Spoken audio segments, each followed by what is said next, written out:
Hi guys, this is Marvel Money, and today I am doing a quick review of the Mandalorian N-1 Starfighter Microfighter. Kicking off real quick, I'm going to start off with the box. Same Mando design as recent boxes, one I'm quite fond of, and we just quickly see the M1 shooting.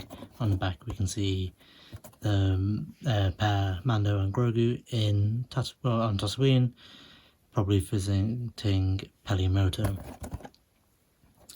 Quick look at the instruction book as well. Bog standard new style of instruction book, showcases some of the newer sets that are out, like the Fang Fighter vs TIE Fighter, the Spider Tank, and the 3 new Star Wars mechs, which I am looking to try get sometime in the future and hopefully review. The set itself is a small and fun build. It's a Microfighter, so you're not looking at too many pieces or too big a build, but I think it still does a good job at capturing the likeness of the N1 and doing a good job of a Microfighter version of it. Definitely something you could see in a future LEGO Star Wars game, or even as an update to the Skywalker saga. I didn't build it myself, but my brother did build it with me next to him, so I was asking his opinion pretty much like every 5 minutes, and he says he liked that it wasn't too repetitive, it's not too boring a build, because usually he will lose interest in them, and he said it actually kept him quite entertained and it was a fun one to do for him. Don't think he actually missed off any pieces as well, because that's one of his usual things he sometimes misses on the instructions. But yeah, he enjoyed it. He also liked the kind of likeness it has to the actual ship and thought it did a good job of replicating it.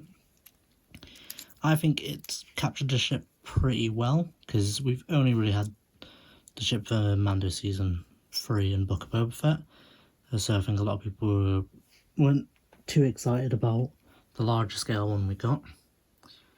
So I know a lot of people wanted more paneling and stuff on the sides. I think this is probably close to what people wanted, just because there's less studs exposed, but I do think it does a good job of capturing that, with there being like clearly identifiable points where you can see what's what on each of the sets. Same on the side, and same really on the bottom with the engine and the engine there. So yeah, I think good job on the kind of replicating the actual ship. Comes with 2 stud shooters, some spinning engines which you can kind of stop spinning if you apply enough pressure on both sides, and the engine at the bottom, which does, fair enough, come off quite easily, a bit like the actual sets one does. Not too much of an issue, just sometimes you can knock it off a bit easily. The stud shooters are the nice like chrome kind of silver, or that's how they're looking in the light in my eyes anyway. 2 good stud shooters there, and that is another one lost to the confines of my room. The 2 minifigures we get with this set are a Mando from Season 3 and Grogu. Some people might not be too bothered about getting another Mando and Grogu, because it is pretty much my favourite show. I don't mind, and I've said in my Spider Tank review, I don't mind having multiple Grogus or multiple Mandos, so it's no real issue for me. What I will say is, if you don't have the newer Mando, and if you don't have a Grogu or you want more, this set's a perfect way to kind of get them. It's a cheapish set in comparison to the other sets that these figures come in, so it's definitely an easy way to get them. Same with the newer Boba Fett and his Microfighter, and I guess the older Mando and the Razor Crest Microfighter if you did get that. So on that, I'd say really get this if you don't have a Mando from Season 3 yet, or just with a newer helmet, or even with the face printing, because it was nice to get face printing with this kind of scale of set. And again with the Grogu, if you wanted a Grogu. The Mando just comes with his blaster, not the Darksaber or any other accessories, and his jetpack. So it's, I guess, a bit more of a basic version of the figure, but there are 2 sets currently available where you can get the new Darksaber, and with each you get enough spare pieces to make 2, so you can currently kind of get like 4 Darksabers, which I think works pretty well. And as for the Grogu, like I was saying in my Spider Tank review, it's the same Grogu, and I don't see them changing it massively yet, but I hope they do in future sets. At the end of the day, I'm not going to be disappointed with the Grogu, because I love the little guy, so I'm happy to keep having him like this. I'm happy for him to keep making appearances in sets. We had a good amount of spare pieces in this set, with the best ones probably being the studs, the spearhead here, and the spare blaster.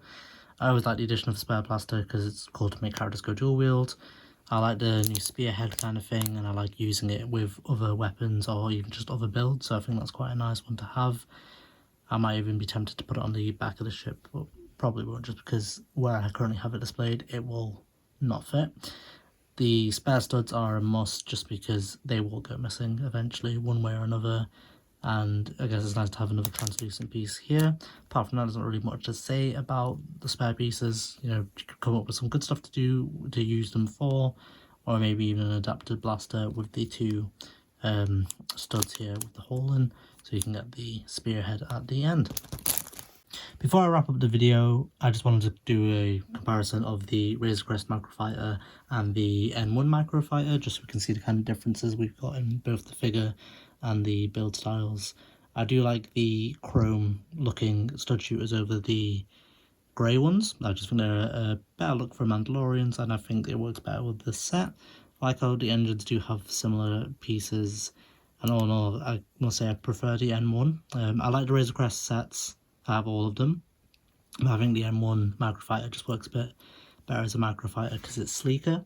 That's no issue with the design of the set or anything like that, because they both do a good job of replicating the larger ships. But I must say, it's nice to have one that comes with Mando and Grogu, and I think one of my particular favourite parts of this set is the little space for Grogu to go here, because I think that was done quite well. So I think the M1 does have to take it in that regard. Also, it was great to get the new style helmet and the face print for Mando included in one. Whilst this isn't Mandalorian under here, Din Djarin, sorry, because it is my sig fig, this is the old style helmet, but I still love the Razor Crest Microfighter because I've used it as my personal sig fig ship with the cargo hold holding the hairpiece. All in all, I'd say the M1 is a great set to have, just simply because it comes with Mando and Grogu, so it's a great way to get it without having to spend a larger amount of money. So that's really it for my review of this set. It's a fun little build, it's a nice one to have, it's a great little display piece, a very good way to get Mando and Grogu, especially the newer Mando if you don't already have him. It's a fun one to have if you have other Microfighters, or if you want to use it to scale with, say, the Imperial Light Cruiser, or just any other things, because, you know, just be imaginative with it and you can really do whatever you want. I think it has some great pieces that are definitely fun to build and put on, like the axle for the engine, just going like that. So I think, all in all, from what I can see, it's also a very interesting and engaging build, as my brother also said, and I think it's a good little one to add to the basket if you need to hit the minimum for free postage. So I think that is what I did with this actually, but I may be remembering incorrectly. I'd say if you like Mando, get it. If you like Grogu, get it. And if you like the N1, get it. That's my recommendation. If you like this video, please don't hesitate to hit the like button and subscribe for more videos like this. I'm going to try to get a video out weekly at this point, with my next one trying to be Ahsoka episode 1 and 2 initial thoughts and reactions, just to see where we might be going with the show. I'm very much liking it. Please let me know how you're finding it in the comments below. Also, if you have any questions about this set or any of my other content, let me know in the comments, or let me know on Twitter or TikTok, where my handles will be in the description for the video. Thank you guys for watching. I've been Manny.